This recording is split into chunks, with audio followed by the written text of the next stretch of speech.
Bayangin ada tempat di mana orang-orang nggak minum air tapi Coca-Cola. Selamat datang di Chamula, Meksiko, tempat yang paling banyak minum Coca-Cola di seluruh dunia. Tiap orang habisin lebih dari 2 liter per hari. Mi mamá me servía en un biberón, me la pasaba tomando todo el día. En vez de que tú lo compres, te lo regalaban para que sí seas adicto a la Coca-Cola. Sehari kamu minum berapa banyak?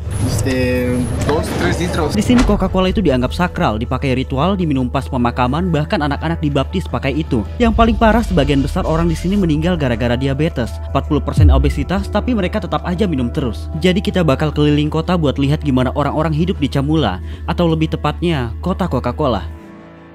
Kita lagi ada di Meksiko Tengah bareng warga lokal namanya Rudy. Dia bakal cerita soal kecanduan aneh ini. Ini kan dianggap tempat yang paling banyak minum Coca-Cola di dunia kan? Así es. El sabor es muy seductivo. La Coca-Cola lleva mucha azúcar y nuestra alimentación en México lleva mucha azúcar. Dan tiba-tiba mulai kelihatan papan iklan, reklame di mana-mana, bahkan truk Coca-Cola. Halo, sehari kamu ngantar Coca-Cola berapa banyak? Acá venimos a entregar un cliente nada más casi 400 cajas. Gila, itu lebih dari 1000 liter kan? Sih. Lihatlah ukuran truknya. Ini gede banget.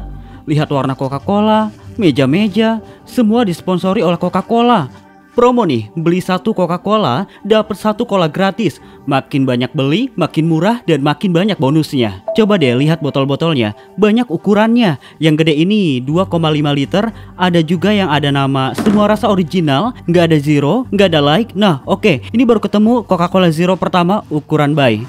Kecil banget, ada kaleng, botol kaca, label gula berlebih, kalori berlebih. Es como cuando te ponen que fumar mata en el paquete de tabaco.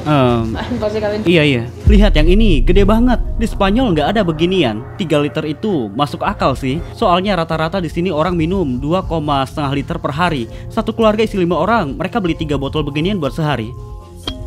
Oke, aku ngerti oke. Jadi itu setara 821 liter Coca-Cola setahun, semua yang aku pegang sekarang ini. Satu kali Coca-Cola isinya 39 gram gula.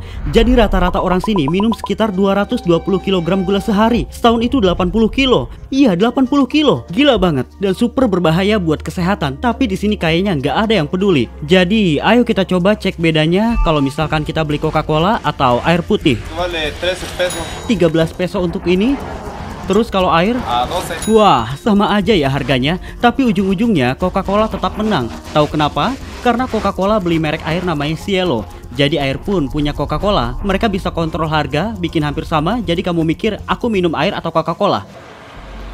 Gila, air Cielo rasanya nggak enak banget. Nggak tahu sengaja apa gimana, tapi sumpah, aku nggak suka. Lihat, botol-botol kosong Coca-Cola ditumpuk gini. Soalnya kalau dikembalikan, Coca-Cola jatuhnya lebih murah. Selain itu, kotanya tertutup banget. Mereka nggak mau nunjukin semua ini. Primero tienes que preguntar bien en el pueblo, si no te van a sacar a golpes. Oke, jadi ini pusat kota ya? Así es, ya estamos en el centro de Chamula. Vamos a ver que hay mucha Coca-Cola todo alrededor. Para la gente del pueblo, a veces la Coca-Cola tiene una connotación especial. Jadi intinya kita harus hati-hati. Así es, con mucho tacto. Di sini kamu minum Coca-Cola banyak nggak? Sí, siempre. Sehari berapa liter? 4 medios litros. Sehari berapa liter? Unos 2, a veces 3, nada máximo. Es que aquí se respeta la Coca-Cola. Es la ley de la vida. Kamu diabetes? Sí, tengo. Menurut kamu kenapa? Puedo decir por la Coca-Cola. Kamu kenal banyak orang di sini yang juga kena diabetes. Hay personas que están enfermos también. Kamu mau ngurangin Coca-Cola nggak? Ya lo dejé, pero ahora que estoy enfermo. Sehari kamu minum Coca-Cola berapa banyak? Ahorita la Coca-Cola ya lo dejé porque hace daño a la salud. Aquí en San Juan Chamula le dicen como tradición. Probablemente de la Coca-Cola o una amistad o un amigo, ¿verdad? Con una coca. Puedes hablar con él con una coca. Kamu kenal orang yang kena diabetes juga? Mi mamá y mi papá, aquí cuando llegó, en vez de que tú lo compres, te lo regalaban para que sí seas adicto a la Coca-Cola. Nah, kita baru aja nemu beberapa orang yang buka botol Coca-Cola pakai gigi. Itu nggak sakit? No. Nggak? Gila kan? Rasanya gimana? Enak? Sí, está bueno. Dari umur berapa kamu udah minum Coca-Cola? 2 años, creo. 2 tahun? Kayak yang bisa kamu lihat, Coca-Cola ada di mana-mana. Bahkan anak-anak dibaptis pakai itu. Dari kecil mereka minumnya kayak minum susu. Beneran.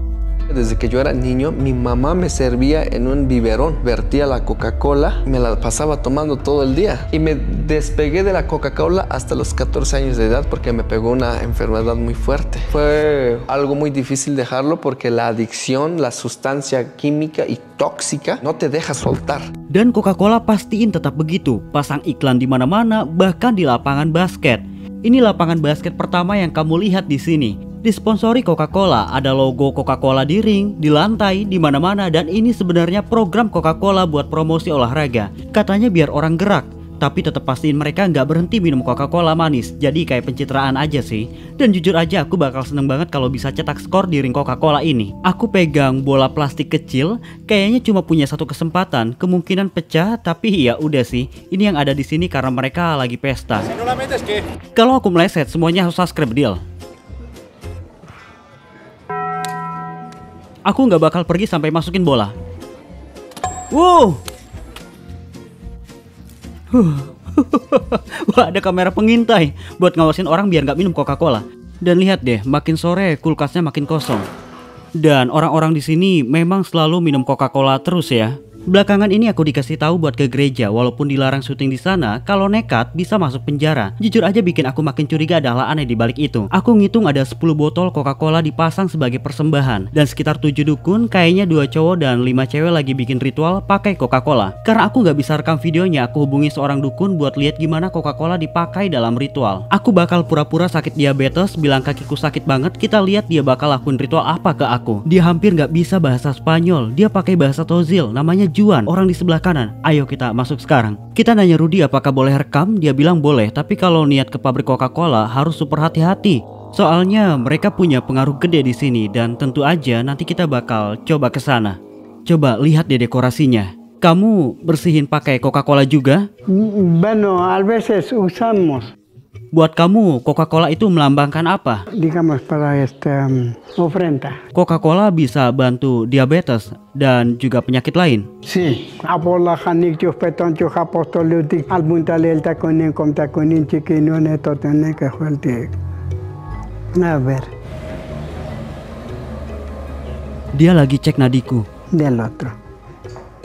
Piensan mucho. Iya. Ocupan mucho. Iya, kebanyakan. Y tus manos trabajan más rápido, tu mente, tu corazón. El otro casi normal, pero puro preocupación. Banyak khawatir dan overthinking. Iya. Begitu dia tahu masalahku, ritualnya mulai. Perhatiin dia pakai Coca-Cola dalam botol kaca yang paling banyak dijual di sini, dianggap paling sakral, dicampur alkohol lokal. Dia es la que lo puse, su veladora, su vela, son su alma, su espíritu. La que lo puse, 12 lo reciben 12 apóstoles. La segunda fila lo reciben Virgen María Madre Tierra. Estos misericordia, tot misericordia, cajual ni chime, quecherios, totilios, ni choni. Los arios ni chimacho, lantone, ni chinjalat me fapima, ni chinto San José uneto. Tespok pelta sapel jis ni chin soles ni chin yantanio neto ke. Lioneto tune cajual milio coneto, chamilio coneto, 2 milio coneto. Tómale. Nyicip dikit. Todo. Habola halmetot ko chometa bokolete komela bokole koneto tune cajual. Walaupun aku orang yang lumayan spiritual, jujur aku nggak nyaman dengan ini. Manuel ni chin to tan chali khitin bosniti sol khitin bosniti ameti chanabik peinikta ko bisat makobi yelopti uni toyol banomila uni ki ko peti koneto tune ka ki chostalelio neto tune ka khali tomal. Jadi Coca-Cola bisa bantu aku gimana? Bueno, todo. Semua hal.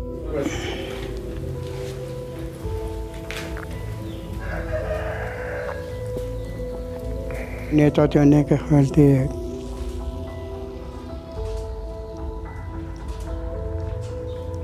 Enya dan Luis juga coba. Lihat gimana dengan Coca-Cola, kita bikin koneksi di antara kita semua, ini bantu kita. Sekarang tinggal nunggu teman kita.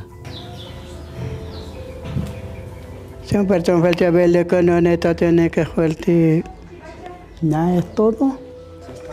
Es todo. Terima kasih banyak. Jadi menurut tradisi di sini Coca-Cola nggak bikin masalah ya? Bueno, según el pensamiento.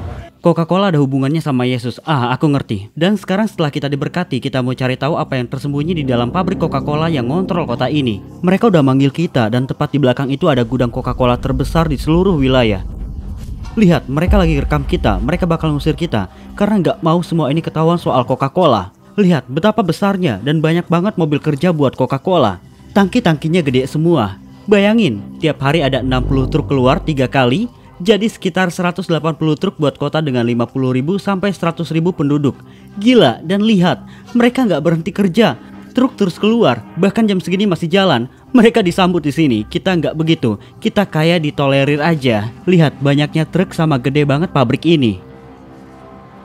Oke, iya, baiklah. Oke, kita nggak tahu. Maaf, udah kita pergi. Terima kasih. Semoga harimu menyenangkan. Esta mañana me han pillado el DNI y ahora me están pillando las cámaras de Coca-Cola. Yo voy a acabar aquí que me van a sacar del país 100%. Vámonos ya corriendo, por favor. Mereka bakal blacklist kita. No, es que esto es horrible. Hay un tío allí mirándonos todo el rato a ver qué estamos haciendo. Se van a creer que estamos espiando, intentando buscar la fórmula de Coca-Cola, cuando realmente es algo, yo creo que incluso peor. Kita balik ke mobil dan aku panik banget karena mikir mereka udah foto-fotoin kita semua. Bisa jadi kita bakal kena denda gede pas keluar nanti. Jadi aku nanya ChatGPT apa yang terjadi kalau kamu rekam distributor di Chamula, Meksiko. Terus mereka fotoin kamu dan bilang nggak boleh rekam, tapi kamu tetap rekam semua. Paling banter kamu ditahan, diusir, disuruh hapus rekaman atau dipanggilin polisi. Itu yang mereka bilang ke kita akhirnya. Dalam perjalanan pulang ada festival, jadi kami mampir. Estamos en las fiestas patronales del pueblo y me da la sensación de que aquí la Coca-Cola cumple como la misma función que el alcohol en España. Obliga a la gente a juntarse, es lo que estoy viendo, ¿no? Kamu bisa lihat Coca-Cola di mana-mana. Orang megang botol, keluarga makan dengan Coca-Cola di meja. Ini apotek pertama yang aku temuin yang nggak jual Coca-Cola. Asal kalian tahu, bahkan toko sepatu pun disponsori oleh Coca-Cola. Dan literally tiap kursi di bar ini pun brandnya adalah Coca-Cola. Guys, sponsor baru Coca-Cola.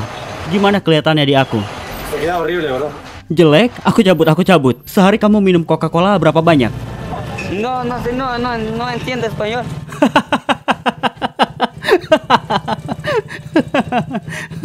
Meme video ini.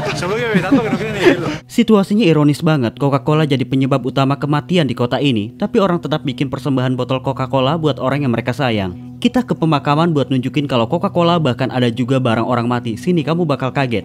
Dari pintu masuk udah kelihatan botol Coca-Cola berserakan di tanah. Pas kita jalan naik dikit, lihat. 1, 2, kamu mungkin tanya, kenapa ada Coca-Cola di makam ini? Itu persembahan, soalnya minuman favorit orang itu pas hidup. Karena Coca-Cola udah jadi bagian besar dari komunitas. Keluarganya mau minum itu tetap ada di sini. Ada 3 lagi namanya Aldo. Lihat, anehnya ada juga pencinta Fanta, dikasih pisang dan Fanta. Tapi jujur, yang paling sering kamu lihat ke kiri kanan, Coca-Cola ada di banyak banget makam. Lihat, Coca-Cola di makam bikin kita sadar kalau minuman ini benar-benar ninggalin bekas besar di hidup mereka. Ironis banget ya, mungkin banyak dari mereka mati gara-gara Coca-Cola, tapi yang dibawa buat persembahan tetap Coca-Cola. Dan setelah seharian penuh, akhirnya aku FOMO juga buat nyobain Coca-Cola. Jadi seluruh tim bakal coba Coca-Cola Meksiko buat lihat beneran beda rasanya enggak.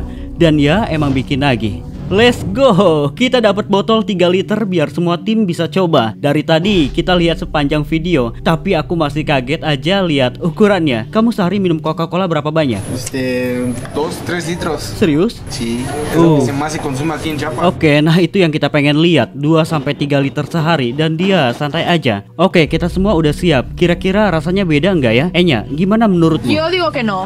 Yo digo que vas a ver igual. Iba a soltar mi teoría y es que claro, si en otros lugares del mundo no es tan adictiva y aquí sí, puede ser que hayan mantenido un poco la receta más original de todas, que era con la hoja de la coca.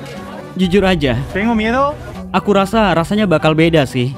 Yo creo que va a saber más dulce. Aku juga. 1, 2, 3.